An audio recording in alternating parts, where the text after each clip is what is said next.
the glamour back to daytime television. Yes, you are. Single-handedly. Yeah, licking that martini glass like that. You did things purposely to try to make me. You saw I could not get through those scenes with her. I was laughing so hard, and every time you saw that I was about to laugh, you would do something else to make me laugh more. Yes. You were cruel. I'm very unpleasant like that. Yeah. I love seeing that because I haven't seen it. That's what, 5 years old. I haven't seen that since we did it together. I know, it's a long time ago. And now there's so much going on. You've got a baby. You've got a husband. I haven't seen. I've got the kid. You got a kid. Look at that. Where's the gorgeous little daughter? Oh. You're so corny. And then. No, that's what we do here in America when we see children. I know that. I know. Plus, you don't know how to whistle. No. I can teach you how to do that. And especially that's even harder to do the round thing. Yeah. Yeah. Now, have you taught? What's her name? Gaia. Gaia. Have you taught her to whistle yet? That would be hard to teach someone to whistle, I would think, because how do you teach someone to whistle? They're not very tongue adept. No. 4-year-olds, you know. No. I've just about managed to teach her to do that. You taught her to do that? That's genetic, you know. Not everyone can do that. And some people do it and get a whole kind of scalloped edge.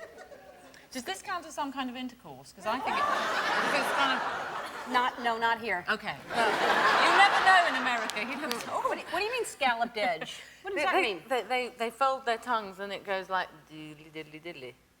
Mm-hmm. People, tongues are interesting things. I don't think we should be going any further down this road. Well, we do know that tongues are interesting things. We're not that different here. No, that's true. Yeah. Now, your husband is Greg Scottish? No. Well, why is he wearing a kilt then? He's from North. I don't know. What do you mean you don't know? He just decided he looked good in a kilt. Seriously? Bless him. Plus, he didn't want to wear knickers. You don't wear knickers with kilts. I know. So that's why he wore a kilt, because he didn't want to wear knickers? Yes, he just, our wedding day, let everything hang out. All right. That's the traditional way. I know. The whole thing was traditional. He had these big, you can't see them in the picture, but these socks, which you'll note have been pushed down to his ankles, were made out of very, very thick sheep's wool.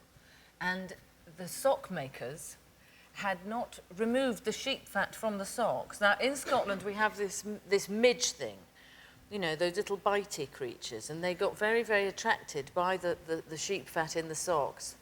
I can't believe I'm telling you this. And they attacked him really very severely on all fronts, as it were. So, the wedding night was a little bit scratchy. Yeah. So, he's not Scottish. He insisted on wearing a kilt just so he could let things hang out, as you say. And then these bugs are attracted to sheep fat. Yeah. And he's bitten all over his... It was very romantic. Yeah. It sounds like it. Yeah. It sounds like a beautiful wedding day. Yes, and Well, y'all have been together for a long time, though. Yes, 8 years. 8 years. So it's... So how long did it take to recover from midge bites? Not quickly enough, obviously, in our case, vis-a-vis. I'm not picturing the wedding night so much as while it's happening during the ceremony, him trying to get them out of his skirt. No, we were actually inside during the ceremony. We had different problems during the ceremony. Because my sister had brought her 2-year-old, Walter, who, Walter talks like that. And she'd forgotten to bring anything for him, like a comforter or a bottle or a sweetie or a lollipop or anything. And he spent the entire, very short, rather lovely ceremony going, I want to leave. Not, I want to go home or Mummy, can I have a drink? He says, I want to leave. And my sister desperately trying to shut him up, she's a very good mother, was my daughter turned around and said, shh, shh. My mummy and daddy are trying to get married. At which point he did shut up, but he got out his very little todger, his willy, and started to play with it. So the whole thing, quite frankly, was a travesty. I'm sorry to bring it up on this... daytime television, especially when I've tried so hard to inject a little glamour. We're gonna... We have to go to commercial and see what we can edit out, and we'll be right back. We're back with Academy and Emmy Award winner Emma Thompson, and I think I remember you telling me this, but maybe it surprised me when I heard this today. You did stand-up for a while? Yeah. When did you do... It's fun, isn't it? Yeah, oh, yes. Oh, yeah. When did you start out doing stand-up? No, I started out doing sketch comedy. Uh-huh. You know, I sort of wanted to be Lily Tomlin, and then I did try stand-up. Uh-huh. And all my routines were, you know, this was in the 70s, so all my routines were sort of about yeast infections, you know, because that's what people were talking about in those days. Really? Yeah. It was England. Oh, You know that's what right. we're I remember like. the old George Carlin yeast infection routine. But it's just so hard. You've done it properly for a living. But my 25th birthday, I earned 60 quid, Tony, I did. 60 quid down in the Croydon warehouse doing stand-up comedy.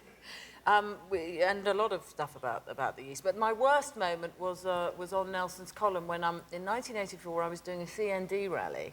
So there's like 60,000 very hot, very angry people out there, and I'm trying to do jokes about Margaret Thatcher and, as far as I can remember, herpes. You'll note there's a sexual element in all my Did you say comedy. herpes? Herpes, yes, herpes. It sounded classier the way you said herpes, but it still was herpes. Okay, It still was herpes, and it bombed so badly. Really? Yeah. Well, that's our gain then, because you're so amazing in every single thing you do, and I haven't seen you since Wit. You were amazing in Wit. Oh, thank you. Amazing. And now you're in this movie. I have not seen it yet. I can't wait to see it because I love Hugh Grant and I love you and everything you do. Love Actually looks great. It's good fun. Yeah. It's good fun. It's in theaters now, and also, along with your hilarity, you also have Angels in America, which is coming up, very serious role. Also good fun, in a different way. In a different way. Mike Yeah. Nichols directed it, and that starts in December on HBO? Yeah, December right. 7th, I think. All right. Well, I love seeing you. Thank you I so love much for seeing stopping you. by. Emma Thompson. Thank you. Everybody in the audience is getting a copy of this terrific soundtrack, Love Actually, and Houston helps viewers' Christmas wish come true right after this. We'll be back with Houston.